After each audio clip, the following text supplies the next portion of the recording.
washasha mazwangepa ndokutoriza remukaka unotoriza kuti urajira kubudise mweya here ko maini ndi muna ambu ndorwa zvichingi andizvo zvaketa mwana wangu paizvo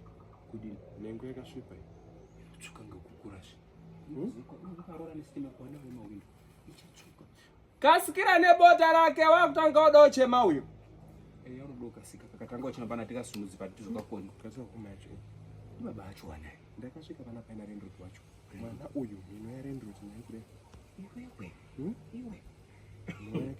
ndipe nyengeresi no iwe ndipe nyengeresi rududu ane mazwana ache dizvenwa zvondora ni anoti was dehydration bata kakapisa mimi no yashata ushateshi iwe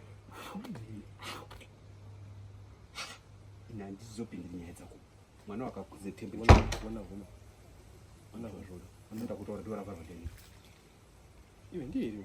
ndikwaka ni baba acho chaiwo aya iyi nditozvona kana ukatasi pakati mokasita kuchena ai ndokumbura wapisha wapisha chamwe zvakashata muri mai wangu asikana makamba pana zvangokuta kuti mufambire kuno izwa mwanangu watora nepa mai mumu kugara sema ndakutogara peketi yete apa chitogarike zvinhu kuti kupfuura mukadzi ndinatsokuta zvakataka